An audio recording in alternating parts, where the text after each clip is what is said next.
പ്രിയമുള്ള വിദ്യാർത്ഥികളെ, ബഹുമാന്യരെ, ഇന്ന് നേരിൽ നിങ്ങളെയെല്ലാം കണ്ട് സംവദിക്കണമെന്ന് ആഗ്രഹിച്ചിരുന്നുവെങ്കിലും അതിന് പറ്റാത്തതിൽ ക്ഷമാപണം. ഈ പ്രോജക്റ്റ് എന്താണെന്നും എങ്ങനെയാണ് ഇത് കൊണ്ടുപോയതെന്നും വളരെ ഹ്രസ്വമായി അതിൻ്റെ ഒരു ചരിത്രം പറയാനാണ് ഞാൻ ഇന്ന് ഉദ്ദേശിക്കുന്നത്. യഥാർത്ഥത്തിൽ ഇന്നവേഷൻ എന്നത് എല്ലാ കാലത്തും ആവശ്യമുള്ള ഒന്നായിരുന്നു എങ്കിലും അത് ചില വ്യക്തികളിൽ ഇന്നവേഷന് വേണ്ടിയുള്ള ആ കഴിവുകൾ കൂടുതലായി ഉണ്ടാകുമെങ്കിലും നമുക്ക് സമൂഹത്തെ ആകെ താന്താങ്ങളുടെ ചുറ്റുപാടുകളിൽ കാണുന്ന പ്രശ്നങ്ങൾ പരിഹരിക്കാൻ യുക്തമാവുന്ന രീതിയിൽ അവരുടെ ചിന്താ സരണി മാറ്റിമറിക്കാനുള്ള ഒരു ചെറു പരീക്ഷണമാണ് ഈ പ്രോജക്റ്റ്. ഇതെന്തുകൊണ്ട് ഇന്ന് ഞങ്ങൾ അതിനെക്കുറിച്ച് ആലോചിച്ചു ഗ്രീൻ എനർജി ഫോറം എന്ന് ചോദിച്ചാൽ, COVID-19 വന്നപ്പോൾ ലോകത്തിൽ ഒരു രാജ്യത്തിനും സയൻസ് ആൻഡ് ടെക്നോളജി, ചികിത്സ, ഔഷധ നിർമ്മാണം, ഔഷധ കണ്ടുപിടുത്തം ഇതിലൊക്കെ തന്നെ ഏറ്റവും മുന്നിൽ നിൽക്കുന്ന രാജ്യങ്ങൾ പോലും വീണുപോയിട്ടുള്ള ഒരു സംഭവമായിരുന്നു അത്. പക്ഷേ അന്നും ഇന്ത്യയും കേരളവും ഈ കാര്യത്തിൽ മുന്നിട്ട് നിന്നെന്ന് ഇപ്പോഴും ആവർത്തിച്ചുകൊണ്ട് വിദേശീയർ വരെ പരാമർശിക്കുന്നുണ്ട്. അവിടെയാണ് യഥാർത്ഥത്തിൽ ഇന്നവേഷൻ ഏത് തലയിൽ നിന്നും വരാം. സമ്പന്ന രാജ്യമാണോ, അല്ലെങ്കിൽ ഇത്തരത്തിലുള്ള കാര്യം കുറച്ചൊക്കെ നമ്മൾ ശാസ്ത്രീയമായി സാങ്കേതികമായി നമുക്കൊരു അടിത്തറ ഉണ്ടാവണം. പക്ഷേ തികച്ചും നമ്മൾ അതിൻ്റെ ആ മേന്മ നോക്കി മാത്രം നമുക്ക് നിശ്ചയിക്കാൻ പറ്റുന്ന ഒന്നല്ല. അതുകൊണ്ട് തന്നെ നാം സാധാരണഗതിയിൽ പറയും 12 മുതൽക്ക് 15 വയസ്സ് വരെയുള്ള പ്രായത്തിലാണ് കുട്ടികളിൽ ഇന്നവേറ്റീവ് സ്പിരിറ്റ് ഏറ്റവും കൂടുതലായി ഉണ്ടാവുക എന്നാണ്. അന്നൊക്കെ നമ്മുടെ വിദ്യാഭ്യാസ സമ്പ്രദായം കുട്ടികളോട്, അപ്പോൾ അധ്യാപകരോടും രക്ഷിതാക്കളോടും ചോദിക്കുന്ന ചോദ്യങ്ങൾക്ക് ഇരിയട അവിടെ എന്നുള്ള മറുപടിയിലാണ് അവസാനിപ്പിക്കുക. അതുകൊണ്ട് തന്നെ അവരുടെ ഈ ഒരു കഴിവ് വീട്ടിൽ നിന്നോ സ്കൂളുകളിൽ നിന്നോ അധികം വികസിപ്പിക്കപ്പെടുന്നില്ല എന്നുള്ളത് ശരിയാണ്. പക്ഷേ ഈ അടുത്ത കാലത്ത് കാര്യങ്ങൾ മാറി മറിയുന്നുണ്ട്. എങ്കിലും ഞങ്ങളുടെ ഉദ്ദേശം പല പ്രായപരിധിയിലുള്ള, അതായത് UP school level, higher secondary school level, college തലം, ഇങ്ങനെ 3 തലങ്ങളിലുള്ള വിദ്യാർത്ഥികളിൽ എങ്ങനെയാണ് നമുക്ക് ഈ പ്രത്യേകമായിട്ടുള്ള ഈ കഴിവിനെ ഒന്ന് മിനുക്കിയെടുക്കാൻ കഴിയുക, ഒന്ന് പ്രോത്സാഹിപ്പിക്കുവാൻ കഴിയുക എന്നുള്ള ഒരു ചോദ്യമാണ് ഞങ്ങളുടെ മുമ്പിലുണ്ടായിരുന്നത്.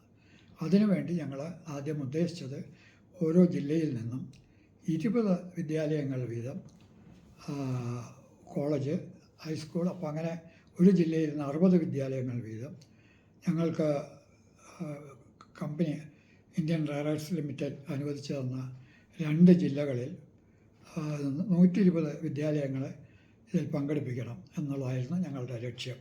ഓരോ വിദ്യാലയത്തിൽ നിന്നും 4 കുട്ടികളടങ്ങുന്ന 6 ഗ്രൂപ്പുകൾ വീതം ഇൻറ്റേർണലായിട്ട് മത്സരിക്കുകയും അതിലേറ്റവും മികച്ച പ്രകടനം നടത്തിയവരെ ജില്ലാതലത്തിലുള്ള അവസാന മത്സരത്തിന് കൊണ്ടുവരികയും ചെയ്യുക എന്നുള്ളതായിരുന്നു ഞങ്ങളുടെ ലക്ഷ്യം. അത് ആദ്യ തലത്ത് കുറച്ച് ബുദ്ധിമുട്ടുണ്ടായിരുന്നെങ്കിലും പ്രോജക്റ്റ് ആരംഭിക്കാറാവുമ്പോഴേക്കും ഞങ്ങൾക്ക് 148 സ്ഥാപനങ്ങൾ ഞങ്ങളുടെ പരിധിയിൽ വന്നു. അപ്പോൾ ഇവരെല്ലാവരെയും ഞങ്ങൾ പങ്കെടുപ്പിച്ചുകൊണ്ട് മത്സരം തുടങ്ങാറായി.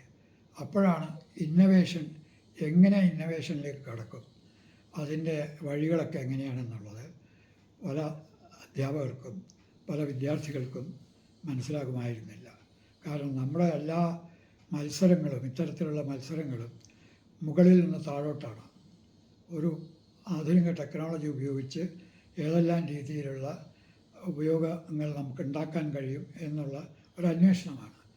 അതിന് പകരം ഇവിടെ വേണ്ടത് ഓരോ കുഞ്ഞു മനസ്സിലും ഉദിക്കുന്ന വളരെ കാർഡൻ ഐഡിയ ആയിരിക്കാം, ചിലപ്പോൾ അത് വർക്ക് ചെയ്തതെന്ന് വരികയില്ല, എങ്കിലും പെട്ടെന്ന് അവരുടെ മനസ്സിലുദിക്കുന്ന ആശയങ്ങൾ അതിനെ ഒന്ന് വികസിപ്പിച്ച് നോക്കി, പോളിഷ് ചെയ്ത് നോക്കി, മറ്റുള്ളവരുടെ ഉപദേശം തേടി മെച്ചപ്പെടുത്തി അതിനെ നല്ലൊരു സൊല്യൂഷനാക്കി മാറ്റാൻ പറ്റുമോ എന്നുള്ള ഒരു ചിന്താഗതിയാണ് ഇന്നവേഷന് വേണ്ടത്. അത് നമ്മുടെ വിദ്യാഭ്യാസ സമ്പ്രദായത്തിൽ ഇന്ന് ചുരുക്കം വികസിത രാജ്യങ്ങളിൽ ഒഴിച്ചാൽ ഇല്ല എന്നുള്ളതും വളരെയേറെ സത്യമാണ്. അപ്പോൾ ഇത്തരമൊരു സാഹചര്യത്തിൽ ഞങ്ങൾ 2 ഘട്ടമായി ഇതിനെ പരീക്ഷിച്ചു. ഒന്നാം ഘട്ടം അതാത് വിദ്യാലയങ്ങളിലുള്ള ഗ്രൂപ്പുകളെ, എല്ലാ സ്ഥലത്തും 6 ഗ്രൂപ്പുകൾ ഉണ്ടായില്ല എങ്കിലും അതിൽ നിന്ന് ഏറ്റവും മെച്ചപ്പെട്ടവരെ അവിടെ പുറത്തുനിന്നുള്ള വിദഗ്ധരെ അടക്കം അയച്ച് ഒരു ടീമിനെ കൊണ്ട് പരീക്ഷിച്ച് അതിലേറ്റവും നല്ല ടീമിനെ സെലക്ട് ചെയ്ത് അവർക്കൊരു 2 ആഴ്ച കൂടി പ്രിപ്പയർ ചെയ്യാൻ സമയം കൊടുത്തുകൊണ്ട്, അതുപോലെ തന്നെ ഇവർ ഓരോരുത്തരും അവർ നടത്തിയ ചർച്ചകളുടെയും അവരുടെ ഫൈൻഡിങ്സൊക്കെ തന്നെ എഴുതിയ ഒരു വർക്ക് ബുക്ക് എഴുതി വെക്കാൻ പറഞ്ഞിട്ടുണ്ടായിരുന്നു. ആ വർക്ക് ബുക്കും ഞങ്ങളുടെ ടീം പരിശോധിക്കുന്നതായിരിക്കും. ഇങ്ങനെ പല രീതിയിൽ അതിന് പുറമെ 8 മിനിറ്റ് പിച്ചിങ്ങിന് കൊടുക്കും. അതിൽ 4 പേരും സംസാരിക്കണം, 2 മിനിറ്റ് വീതം. അങ്ങനെ അതിനുശേഷം ജഡ്ജിമാർക്ക് ക്ലാരിഫിക്കേഷൻ ആവശ്യമായ ചില പോയിൻ്റുകൾ ഇവർ യഥാർത്ഥത്തിൽ ഇവരുടെ തലയിൽ നിന്ന് തന്നെ വന്നതാണോ, അതിന് എന്തുമാത്രം മൂല്യമുണ്ട് എന്നുള്ളത് ഒരു 7 മിനിറ്റ് സമയം കൊണ്ട് അവർ ചോദ്യങ്ങൾ ചോദിച്ച് തിട്ടപ്പെടുത്തും. അങ്ങനെയുള്ള ആളുകളെയാണ് അടുത്ത ഘട്ടത്തിലേക്ക് അയക്കുന്നത്. രണ്ടാമത്തെ ഘട്ടം വന്നപ്പോഴേക്ക് ആദ്യഘട്ടത്തിലുണ്ടായിരുന്ന 524 വിദ്യാർത്ഥികൾ ഞങ്ങൾ അവസാനം 178 വിദ്യാർത്ഥികളായിട്ട് ചുരുങ്ങി.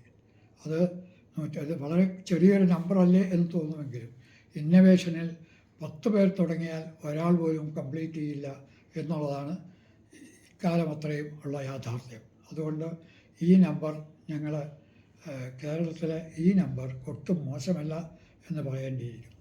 ഇതിൽ നിന്ന് ഞങ്ങൾ ഏറ്റവും നല്ല വളരെ കഴിവുള്ള ഒരു പാനൽ വെച്ചുകൊണ്ടാണ് ഞങ്ങൾ ഈ ടെസ്റ്റ് നടത്തിയിരിക്കുന്നത്. 5 പേരടങ്ങുന്ന, അതിൽ സ്ത്രീകളും പുരുഷന്മാരും അടങ്ങുന്ന വിദഗ്ധരടങ്ങുന്ന, അതായത് ഒട്ടേറെ പെൺകുട്ടികൾ ഈ മത്സരത്തിൽ പങ്കെടുക്കുന്നു എന്നുള്ളതുകൊണ്ട് അവർക്ക് ഒരു കംഫർട്ട് ആൻസർ ചെയ്യാനുണ്ടാകണം എന്നുള്ളത് കൊണ്ടാണ് ഞങ്ങൾ ഈ 2 വിഭാഗത്തിൽപ്പെട്ട വിദഗ്ധരെയും ഈ ജഡ്ജിങ് പാനലിൽ വെച്ച് വളരെ സൗഹൃദമായി ചോദ്യങ്ങളെല്ലാം ചോദിച്ച് ഇതിൽ ഏറ്റവും മാർക്ക് കൂടുതൽ കിട്ടിയവരെ തിരഞ്ഞെടുത്തിരിക്കുന്നത്.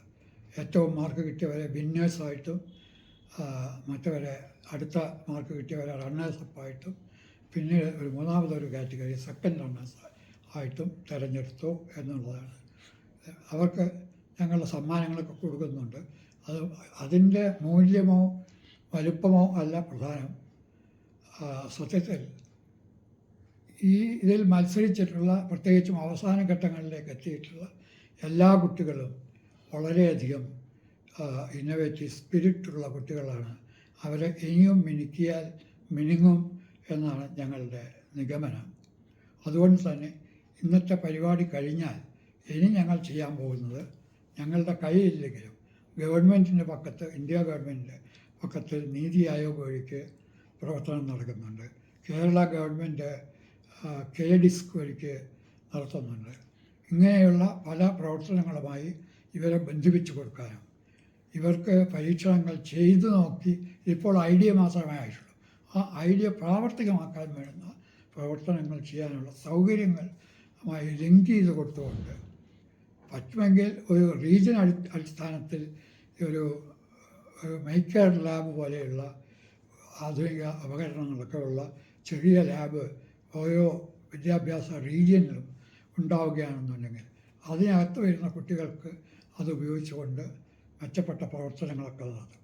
അതൊക്കെ എന്തൊക്കെ ചെയ്യാമെന്നുള്ളത് ഞങ്ങൾ പിന്നീട് ആലോചിക്കുമെങ്കിലും ഇന്ന് ഈ കുട്ടികളെയൊക്കെ നമ്മളെല്ലാവരും അനുമോദിക്കുകയും അവരെ പ്രത്യേകിച്ചും അവരുടെ ഈ ശ്രമത്തിന് നന്ദി പറയുകയും ചെയ്യുന്ന ഒരു ചടങ്ങായിട്ട് ഇത് തീരട്ടെ എന്ന് മാത്രം പറഞ്ഞുകൊണ്ട് ഞാൻ എൻ്റെ വാക്കുകൾ ചുരുക്കും.